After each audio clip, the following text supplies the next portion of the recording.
Assalamualaikum warahmatullahi wabarakatuh. Salam sejahtera untuk kita semua.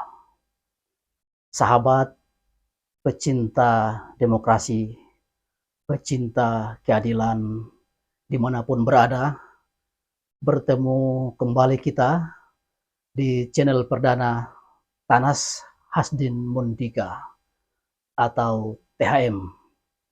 Kali ini kita membicarakan sebuah topik yang cukup menarik, yaitu bahwa junjungan kita Nabi besar Muhammad SAW ternyata dalam riwayat Al-Quran dan juga hadis tidak mempunyai murid atau tidak mengangkat satu orang murid pun ketika beliau menyampaikan dakwah-dakwahnya selama 23 tahun lamanya, yang dimulai dari kota Mekah sampai ke kota Madinah.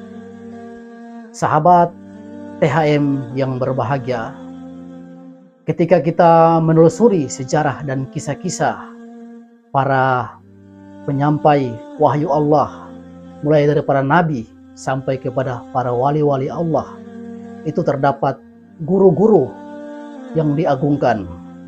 Kalau kita lihat di Nusantara, seperti di Lombok, ada yang namanya Tuan Guru.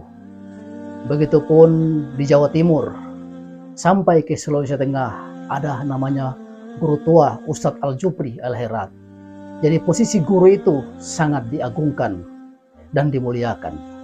Nah, pertanyaan kemudian, mengapa Nabi kita, Nabi besar Muhammad SAW, tidak mengangkat murid dan tidak memposisikan diri beliau sebagai seorang guru? Menarik untuk diulas dan diperbincangkan pada tampilan perdana dari channel Tanas Hasdin Mundika ini. Sahabat, para pecinta kebenaran dan keadilan yang berbahagia, kalau kita menyimak kisah yang disampaikan baik dalam kitab suci maupun uraian-uraian yang lain, baik kitab suci Al-Quran maupun kitab-kitab yang lainnya, bahwa para nabi sesungguhnya memiliki murid-murid yang mulia, murid-murid yang cerdas dan sangat tawadu dan khusyuk kepada Allah Subhanahu wa Ta'ala.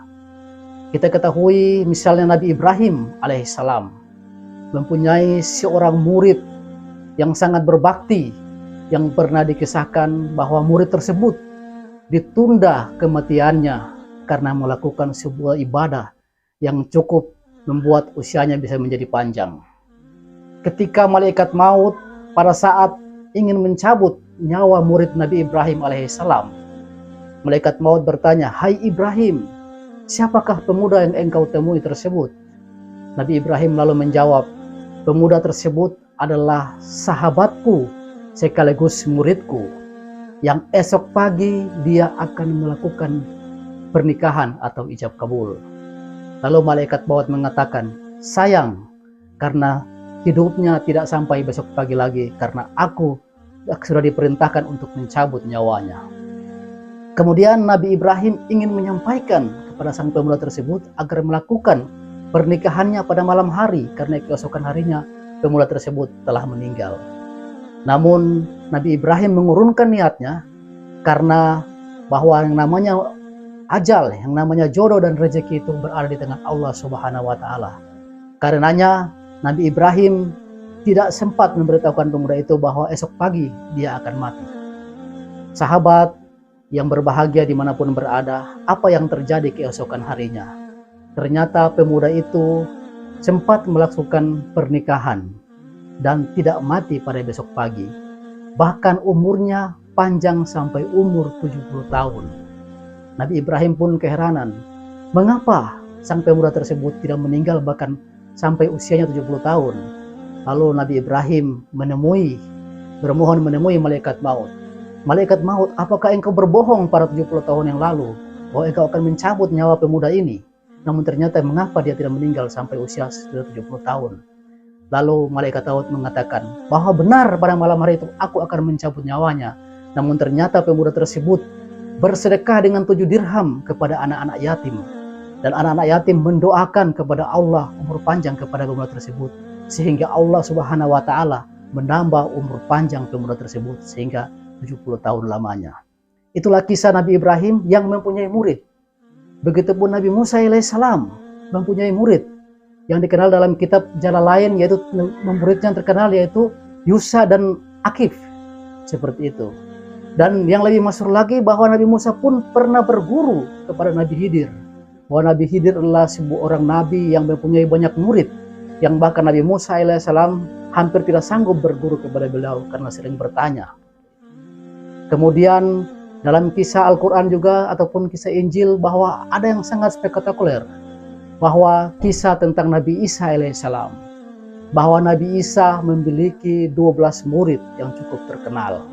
Namun pada akhirnya di antara ke-12 murid tersebut ada yang berkhianat, yang namanya Yudas, yang sehingga dalam Al-Quran dikatakan ketika diberitakan tentang penyaliban, sesungguhnya bukan Nabi Isa yang disalib, tetapi adalah Yudas itu sendiri karena berkhianat kepada Nabi Isa. Saudaraku, sahabat pecinta keadilan, pecinta demokrasi dimanapun berada, sesungguhnya para nabi, para wali, dan para penyampai kebenaran mengangkat murid-murid yang ada sehingga mereka mendapatkan posisinya sebagai guru. Sekarang pertanyaan terbesar, mengapa Nabi kita, Nabi besar Muhammad Sallallahu Alaihi Wasallam tidak mengangkat murid dan tidak memproklamirkan dirinya sebagai seorang guru? Nah, ini perlu kita selusuri dan perlu dijelaskan. Sesungguhnya sahabat-sahabat Nabi yang bernama Abu Bakar, sahabat Nabi yang Khulafaur Rasyidin itu, Abu Bakar, Utsman bin Affan, Ali bin Abi Thalib, kemudian Umar bin Khattab, kemudian sahabat-sahabat lain, sesungguhnya mereka adalah murid-murid Nabi besar Muhammad SAW. Namun dalam sejarah Islam, para sahabat-sahabat tersebut seperti Abdurrahman bin Auf, Bilal bin Rabah, bahkan pamannya sendiri, Hamzah atau panglima perang umat Islam seperti Khalid bin Walid, itu adalah juga murid dari Nabi besar Muhammad SAW.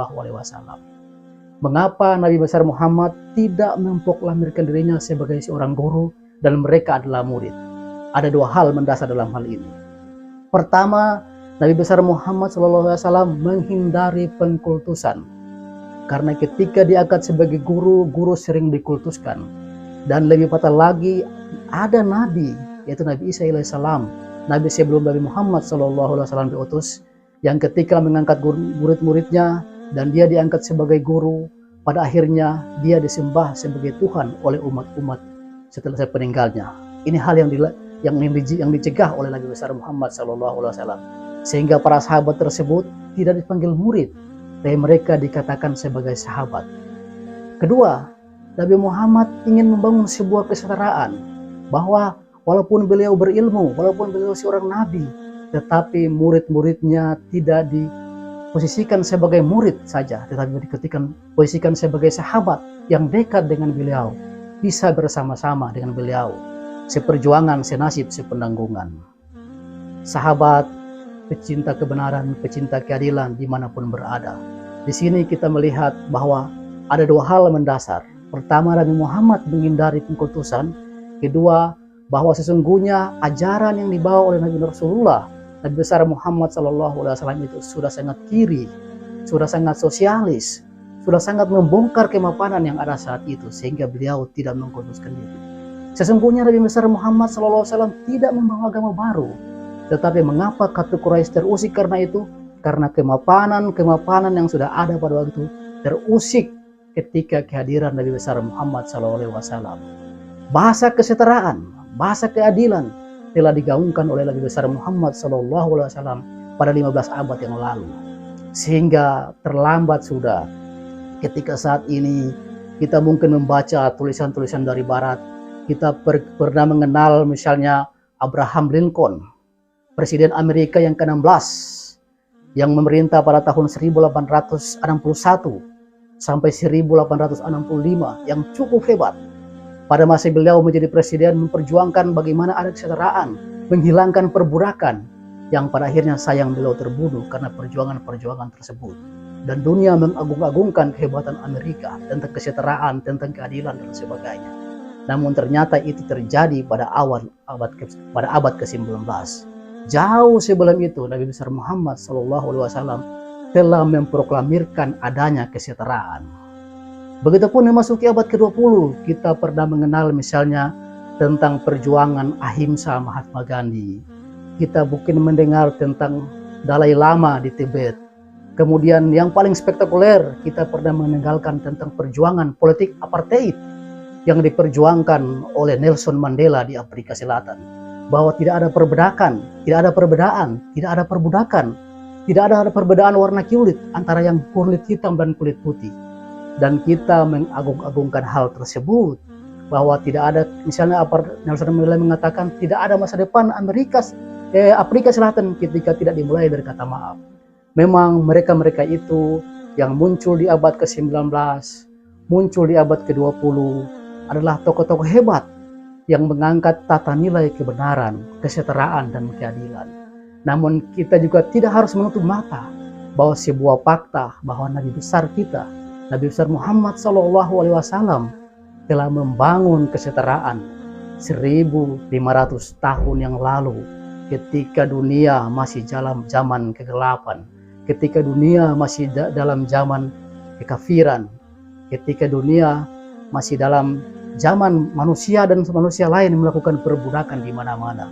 Muhammad SAW telah membangun kesetaraan, keadilan, terutama mengangkat harkat dan martabat wanita yang dahulunya sebelum beliau datang, wanita ketika dilahirkan dan diketahui jenis kelaminnya dikubur oleh hidup-hidup.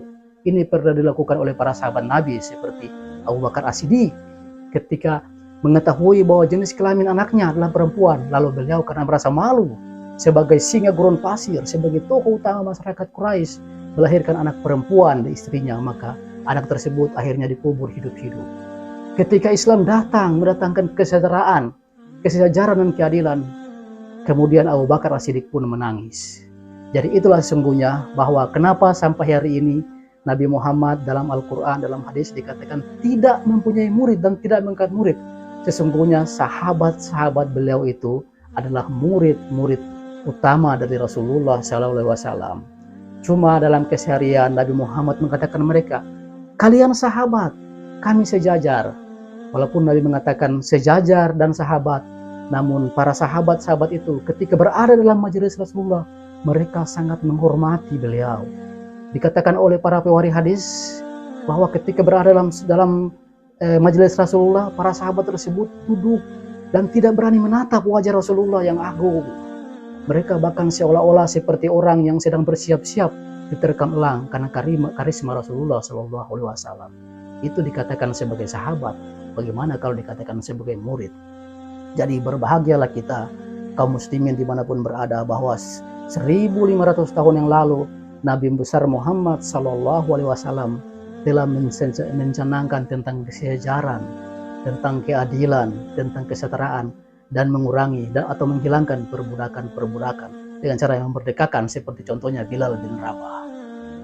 Sahabat dimanapun berada, pecinta demokrasi, pecinta keadilan, mungkin itu dulu ulasan kita pada pertemuan kali ini di channel perdana Tanas Hasdin Mundika.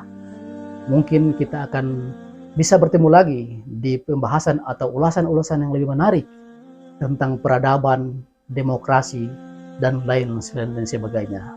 Saya berharap bahwa para sahabat pada hari ini dapat dalam keadaan berbahagia, dalam keadaan berbahagia dan bisa melakukan berbagai aktivitas dalam keadaan sehat, sehingga melakukan hal-hal yang bisa diselesaikan pada hari ini dengan tuntas dan baik. Demikianlah, billahi taufiq wal hidayah. Wassalamualaikum warahmatullahi wabarakatuh.